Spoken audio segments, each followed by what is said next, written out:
Hello and welcome back to Explain the Charts. Today is September 30th, 2025, and we're doing a deep dive into the SPY, the S&P 500 ETF. We'll cover the latest news rattling the market and then connect it to what we're seeing right here on the charts. The current headlines are a mixed bag of uncertainty and optimism, creating a tense environment for traders. On one hand, there's widespread expectation of an interest rate cut from the Federal Reserve, which is typically bullish for stocks. However, this is being counteracted by serious concerns over a looming government shutdown, which could happen as soon as tomorrow. Adding to the complexity, President Trump is pursuing new tariffs, and there's growing debate about whether the AI-driven rally is overheating. This has led to significant volatility and a slight pullback from the recent all-time highs we've just witnessed. Let's look at this daily chart to see the bigger picture of how these forces are playing out. As you can see, despite recent choppiness, the long-term trend for the past year has been strongly bullish. Before we get into the current action, I want to zoom in on a very significant period from earlier this year. Let's filter the chart to show the action from March through April of 2025. Here we can see the market topping out around the 612 level in early March before a dramatic and rapid sell-off. This correction saw the SPY plunge all the way down to a low of about 481 in early April. This was a massive drop, driven by fears that we're not seeing in the current news cycle. The key takeaway from this event is the establishment of major support and resistance zones. The 480 to 500 zone now represents a critical long-term support floor for the market. Any future major correction would likely find buyers stepping in around that area. Conversely, the powerful recovery from that low demonstrates the underlying strength and dip-buying mentality that has characterized this bull market. That V-shaped recovery was incredibly aggressive, erasing the entire drop in just a couple of months. This tells us that investors have been conditioned to see any significant weakness as a buying opportunity. Now, let's remove the filter and look at the more recent price action. Looking at the daily chart from July onwards, we see a steady climb to new all-time highs. The market broke through the previous highs set in early March and continued its ascent. This rally was largely fueled by strong earnings and the ongoing excitement surrounding artificial intelligence stocks. We peaked just over a week ago on September 22nd, hitting a high of 667.29. Since then, price action has been consolidating in a sideways pattern. This consolidation directly correlates with the rising uncertainty from the news cycle we discussed earlier. Profit-taking ahead of the Fed's interest rate decision is a major factor, as is the political brinkmanship surrounding the government shutdown. The market is essentially pausing, waiting for a clear catalyst to dictate its next move. The key support level to watch on this time frame is the recent low around 654. A break below that could signal a more significant short-term pullback. To get a better feel for this recent consolidation, let's switch over to the 1-hour chart.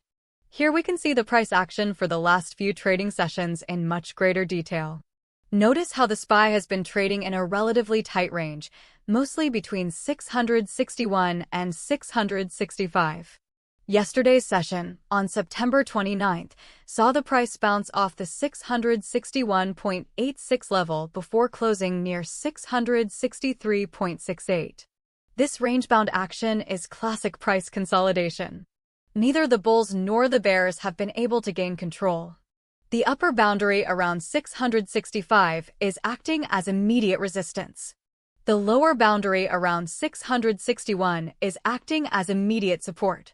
Volume has been decent but not decisive, suggesting traders are hesitant to place large bets.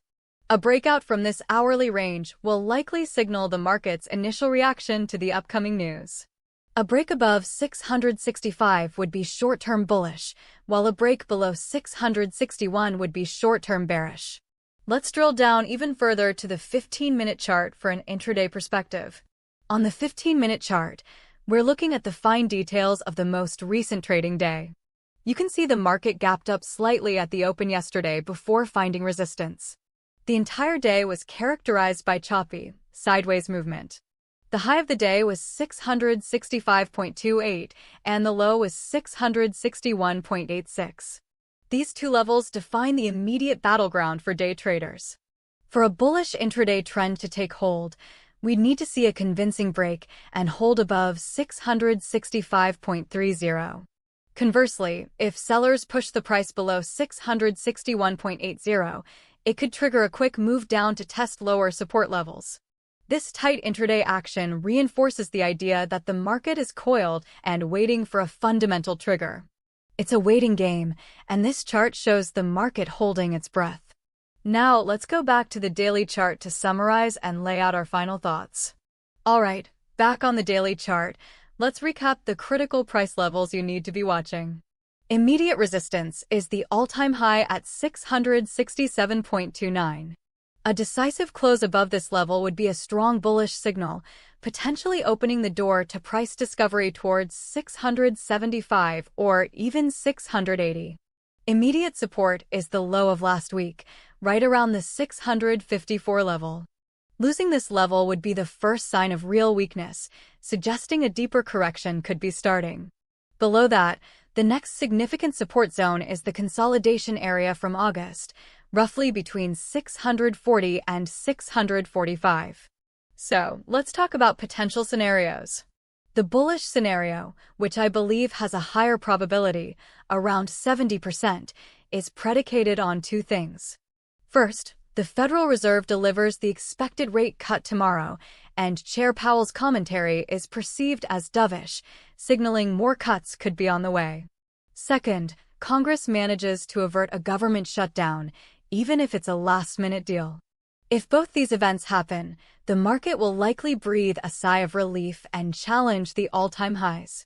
The bearish scenario, which I'd place at a 30% probability, would be triggered by the opposite.